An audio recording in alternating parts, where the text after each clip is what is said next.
జల్ది software job కొడదామనుకుంటుర్రా? అయితే వీక్యూబ్‌లో training తీసుకొని మంచి జాబ్ కొట్టేయుర్రి. గ్రాడ్యుయేట్స్ ఎమ్మెల్సీ అయినటువంటి అంజిరెడ్డి గారు వాళ్ళిద్దరు కూడా రావడం సంతోషం. ఇతర అధికారులు, పాత్రికేయ మిత్రులందరూ కూడా నమస్కారం. 2 జిల్లాల అధికారులు, వేదిక ఉన్నటువంటి ఇతర అధికారులందరూ కూడా, జిల్లా పరిషత్ సిఇఓ గారు అందరూ కూడా నమస్కారం. ఇది 2వసారి దిశ కమిటీ సమావేశం. పోయినసారి కూడా చాలా అంశాల మీద మనం చర్చించడం జరిగింది. చాలామంది ఆఫీసర్స్ కూడా మనం గత దిశ కమిటీ మీటింగ్లో ఏవైతే నిర్ణయాలు తీసుకున్నామో చాలామంది అధికారులు కూడా దాన్ని పాటించే ప్రయత్నం చేశారు. కొంతమంది దాన్ని పట్టించుకునే ప్రయత్నం చేయలేదు. దాన్ని మనం చర్చించే ప్రయత్నం చేద్దాం. ఎందుకంటే ఈ సమావేశమే ఒక మంచి ఆలోచనతో, ఒక సదుద్దేశంతో ప్రజల కోసం ఏర్పాటు చేసిన సమావేశం దిశ కమిటీ సమావేశం.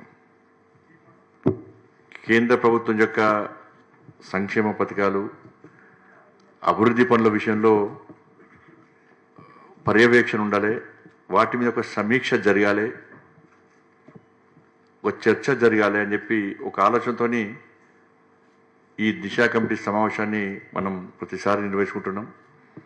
నరేంద్ర మోడీ గారి ప్రభుత్వం ఏర్పడిన తర్వాత మీకు తెలుసు, దేశవ్యాప్తంగా అనేక సంక్షేమ ఫలాలు, అభివృద్ధి నిధులు ఇస్తున్న విషయం మనందరూ తెలిసిందే.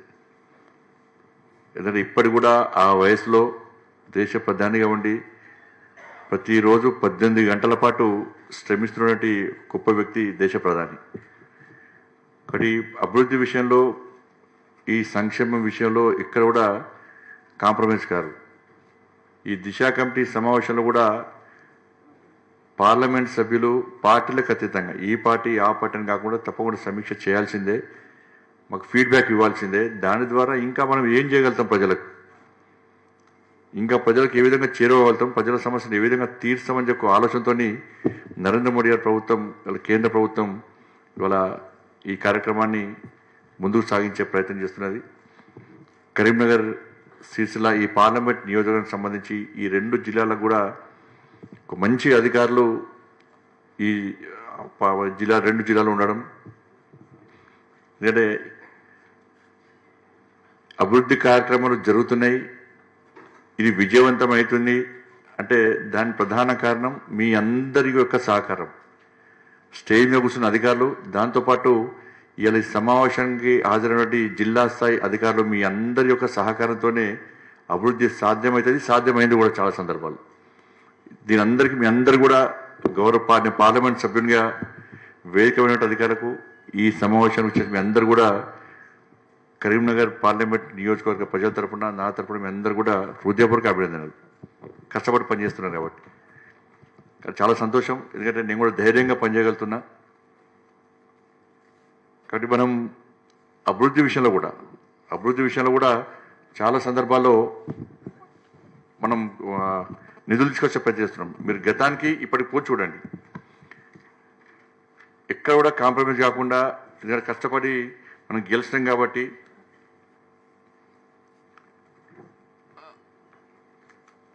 కేంద్ర ప్రభుత్వం, మోడీ గారు కూడా నన్ను కేంద్ర మంత్రి చేసిన వాడి అందమంది మంత్రులతో సంబంధాలు ఉంటాయి కాబట్టి ఎక్కువ నిధులు తీసుకొచ్చే ప్రయత్నం చేస్తున్నాం. ఇప్పుడు మీరు కేంద్ర ప్రభుత్వ నిధులు గ్రామాలు చూడండి, గ్రామాల్లో ఇప్పటికీ ఇంతో అంత అభివృద్ధి జరుగుతుందంటే అవి కేవలం కేంద్ర ప్రభుత్వం ఇచ్చిన నిధులనే విషయాన్ని మనం గుర్తుంచుకోవాలి. గ్రామాల్లో దానికి మీరే దానికి ఉదాహరణ, మీరే దానికి ఆధారం. మీ అందరూ తెలుసు, ఇవాళ గ్రామాల్లో అభివృద్ధి జరుగుతుందంటే, మున్సిపాలిటీలో కానీ గ్రామాల్లో అభివృద్ధి జరుగుతుంటే కేంద్ర ప్రభుత్వ నిధులే. సంక్షేమ ఫలాలు అందుతున్నాయంటే కేంద్ర ప్రభుత్వం యొక్క సంక్షేమ ఫలాలే. కాబట్టి ఈ రాష్ట్రము, ఆ రాష్ట్రము, బీజేపీ ప్రభుత్వం ఉందా, ఇంకో పార్టీ ప్రభుత్వం ఉందా, ఇక్కడ చూస్తున్నాము. ఒక స్కీమ్ అనౌన్స్ చేస్తామంటే అది దేశవ్యాప్తంగా అన్ని రాష్ట్రాల్లో అది ఆ స్కీమ్ అమలవుతుంది పేద ప్రజల కోసం. సరే, దాన్ని కొన్ని రాష్ట్రాలు డైవర్ట్ చేసే ప్రయత్నం చేస్తున్నాయి, నిధులను డైవర్ట్ చేసే ప్రయత్నం చేస్తున్నాయి. ఏ పథకానికి నిధులు ఇచ్చినా వాళ్ళకి అనుకూలంగా మార్చుకునే ప్రయత్నం చేస్తున్నారు. ఇవాళ మన జిల్లాలో కూడా, మన రాష్ట్రంలో కూడా చాలా నిధులు డైవర్ట్ చేసే ప్రయత్నం చేస్తున్నారు. గత ప్రభుత్వం అయితే పూర్తిగా డైవర్ట్ చేసింది. ఈసారి మేము కూడా చాలా కంట్రోల్ చేస్తున్నాం కాబట్టి కేంద్రం కూడా పోయినసారి జరిగిన పరిణామాలను గుర్తుంచుకొని అన్ని రాష్ట్రాలతో సమన్వయం చేస్తున్నారు. ప్రతి డిపార్ట్మెంట్, ప్రతి మినిస్ట్రీ కూడా ప్రతి సంవత్సరం నిధులు కేటాయించినప్పుడు ఆ నిధులు ఆ రాష్ట్రాలు సద్వినియోగం చేసుకుంటున్నాయా, అదే పథకానికి అదే స్కీమ్కి ఉపయోగించుకుంటున్నాయా, కూడా డైవర్ట్ చేస్తుంటారా అని చెప్పి సీరియస్గా మానిటరింగ్ జరుగుతుంది సెంట్రల్ గవర్నమెంట్లో. ఎవరంటే మార్చే ప్రయత్నం చేస్తే నెక్స్ట్ స్కీమ్ డబ్బులు ఇచ్చే ప్రయత్నం చేస్తలే మనం. ఇట్లా ఉండడం వల్లనే ఇవాళ ఇంతో అంత అభివృద్ధి ఇవాళ తెలంగాణ రాష్ట్రంలో కేంద్ర ప్రభుత్వం యొక్క సహకారంతో చేస్తుంది. రాష్ట్ర ప్రభుత్వం కూడా సహకరిస్తుంది. దానికి రాష్ట్ర ప్రభుత్వం కేంద్ర ప్రభుత్వం సహకరించకుంటే అభివృద్ధి సాధ్యం కాదు. రెండు రాష్ట్రాల సమన్వయంతో, రెండు రాష్ట్రాల సహకారంతో ఆ రాష్ట్రాల అభివృద్ధి చెందే తప్ప వేరే రకంగా కాదు. అందుకే మీకు కూడా పోయినసారి విజ్ఞప్తి చేసిన మీకు కూడా, మీరు కేంద్ర రాష్ట్ర ప్రభుత్వాలను రెండు కళ్ళు అనుకొని భావించి చూడాలి. ఒంటి కన్నుతో చూస్తే అభివృద్ధి కుంటుపడుతుంది. కాబట్టి కేంద్ర ప్రభుత్వమైనా రాష్ట్ర ప్రభుత్వ పథకాలైనా అన్ని చేసేటప్పుడు ప్రజల కోసం చేస్తారు. వాటిని మనం క్షేత్రస్థాయిలో అమలు చేయాల్సింది మీరే. మీరు కష్టపడితేనే సక్సెస్ అవుతాయి అవి. కాబట్టి దీనిలో మీరు నాయకులకు ఒత్తిడి తలగొడం చూస్తాం. చాలా సందర్భాల్లో నాయకులకు అనుగుణంగా పనిచేసే ప్రయత్నం చేయడం, కొంతమంది అధికారులకు అనుగుణంగా పనిచేసే ప్రయత్నం చేయడం, పోస్టింగ్ల కోసం ప్రమోషన్ల కోసం పనిచేసే అధికారులు ఉంటే అభివృద్ధి సాధ్యం కాదు. అటువంటి అధికారి ఇక్కడ లేరు కాబట్టి మనం కష్టపడి పనిచేస్తున్నాం మేడం. నేను కూడా ఈజీగా పనిచేయగలుగుతున్నాను. నేను కూడా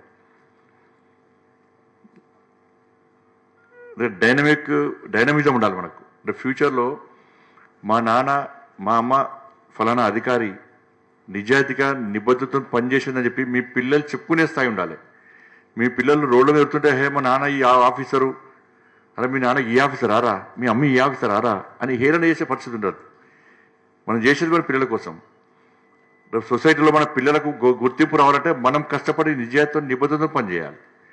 అది దృష్టికోణంతో మనం ఆలోచించాల్సిన అవసరం ఉంది.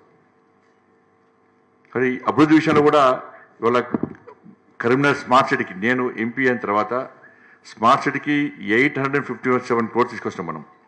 అమృత్ 2కే కేవలం అమృత్ 2కు 147 crores ఇవాళ మనం సమగ్రకు 80 crores పట్టుకొచ్చినాం. ఇలా పిఎం ఉషా నిధులు 8 crores 28 lakhs తీసుకొచ్చినాం. పిఎం ఉషా మహిళా డిగ్రీ కాలేజ్కి, ఇక్కడ మహిళా డిగ్రీ కాలేజ్కు మనం 92 lakhs ఇచ్చినాం మనం. దాంతోపాటు పిఎం శ్రీ 15 crores 20 lakhs ఇచ్చినాం. ఇది ఏడాదికి. ఇవాళ కరీంనగర్, మన ఉస్నాబాద్, జమ్మికుంట, వేములవాడ వచ్చింది మేడం. ఉస్నాబాద్, వేములవాడ వీటికి సంబంధించి ఎన్ఎండిసి మనం ప్రపోజల్ తీసుకునే మేడం. హుజరాబాద్, జమ్మికుంట, ఉస్నాబాద్, వేములవాడ ఎన్ఎండిసి సంబంధించి మనం దాదాపు 5 crores రూపీస్ ఆల్రెడీ మనకు సిఎస్ఆర్ శాంక్షన్ అయ్యాయి మనకు. మనం అప్పుడు ఏం చేస్తామంటే అక్కడ ఉన్నటువంటి డాక్టర్స్ సిరిసిల్ల సూపరింటెండెంట్ వచ్చిరా, డిఎంహెచ్ వాళ్ళు సిరిసిల్ల చూసిరా మేడం? నిన్న వేములవాడకు వచ్చినాయా? ఎక్విప్మెంట్స్ వచ్చినాయా? ఆల్రెడీ ఎన్ఎండిసి సంబంధించి మనం ఆ వేములవాడ, సిరిసిల్ల, హుజరాబాద్ సంబంధించి అక్కడ డాక్టర్స్ని అప్పుడు మాట్లాడి ఆ హాస్పిటల్ నడవాలంటే మనకి ఏం కావాలి, పబ్లిక్ ఇబ్బంది కాకుండా ఊకే కరీంనగర్ రావడానికి పేద ప్రజలు ఇబ్బంది పడతారు. కాబట్టి అటువంటి ప్రయత్నం జరగకుండా అక్కడ పేద ప్రజలకు మనం సాయం చేయాలంటే ఏం చేయాలంటే వాళ్ళకు కొన్ని ఎక్విప్మెంట్స్ రాసిచ్చారు మనకు. అవి ఎన్ఎండిసితో మాట్లాడి దాదాపు 5 crores తోని మనం ఎక్విప్మెంట్ తెప్పించినాం. వేములవాడలో ఆల్రెడీ ఇన్స్టాల్ చేశారు. వేములవాడలో నిన్న ఇంకా కొన్ని ఎక్విప్మెంట్ చేయాల్సి ఉండదు. ఇంకా ఉస్నాబాద్, జమ్మికుంటలో కూడా ఆల్రెడీ టీం వచ్చి ఒకసారి మొత్తం విజిట్ చేసిపోయారు వాళ్ళు. అక్కడ కూడా ఎక్విప్మెంట్స్ వస్తున్నాయి, అప్పుడు ఇన్స్టాల్ చేస్తారు. అంటే ఈ మనం ఇచ్చే దీని ద్వారా ఎవరు కూడా సిరిసిల్ల, హుజరాబాద్, జమ్మికుంటకు సంబంధించి మెయిన్ అయిన వ్యాధులు వస్తే, డిజీజ్ వస్తే కరీంనగర్కి వచ్చారు రావాల్సిన అవసరం లేదని చెప్పి మనం చేస్తున్నాం. కాబట్టి మీరు చేయాల్సింది ఏంటంటే దాని తగ్గట్టు డాక్టర్స్ కానీ స్టాఫ్ను కానీ మనం ఇచ్చే ప్రయత్నం చేయాలి. ఎందుకంటే మనం అంత కష్టపడి తీసుకొస్తే దాని మెయింటెనెన్స్ లేకుంటే చాలా కష్టం. ఇవాళ కరీంనగర్లో నేను అంబులెన్స్ ఇచ్చిన మేడం. కరీంనగర్లో నేను అంబులెన్స్ ఇచ్చిన 60 lakhs అంబులెన్స్ అది. ఐసీయూ ఫెసిలిటీస్ ఉన్నట్టు అంబులెన్స్ విత్ వెంటిలేటర్తో. దాన్ని దాదాపు 4 months మూలబెట్టారు. మళ్ళీ మీరు వచ్చాక స్టార్ట్ చేసారు అంతే. అది 4 months దాన్ని అసలు బయటికి తీయలేదాన్ని. ఎంత ఘోరమైన విషయం అంటే దానిలో సిమెంట్ బస్తాలు ఆ బస్తాలు వేసారు. దానిలో అంత కష్టపడి 60 lakhs 68 lakhs తోటి అంబులెన్స్ తయారు చేస్తే వెమ్లవాడకి వస్తే వెమ్లవాడ కాలే. అంబులెన్స్ మనం దేనికోసం ఇస్తున్నాం సార్? మనం ప్రజలకు ఉపయోగపడానికి ఇస్తున్నాం. మనం ఇవ్వకోసం ఏమవుతుంది? వాళ్ళకి బయట అంబులెన్స్ కొంటే 10,000 15,000 20,000. లాస్ట్కు ఆటోలలో డెడ్ బాడీ చేసుకో పరిస్థితి. రిక్షాలు ఉంటే రిక్షాలు తీసుకోవాలి. రిక్షాలు లేవు కాబట్టి ఇప్పుడు ఆటోలు తీసుకుపోతున్నారు. దాంతోపాటు సిఎస్ఆర్ మనకు తెలుసు, మీ అందరు కూడా ఇలా విద్యాశాఖతో పాటు మిగతా అధికారులు ఉన్నారు, అందరూ ఉన్నారు బట్టి సైకిల్స్ మేడం గారు బేటీ బచావో బేటీ పడావో ద స్కీమ్ కింద 70 సైకిల్స్ ఎస్బీఐ సిఎస్ఆర్ ఇస్తే ఆ రోజు మనం ఆ ప్రోగ్రాంలో పాల్గొనడం జరిగింది. దాని నుంచి మంచి ఫీడ్బ్యాక్ వచ్చింది.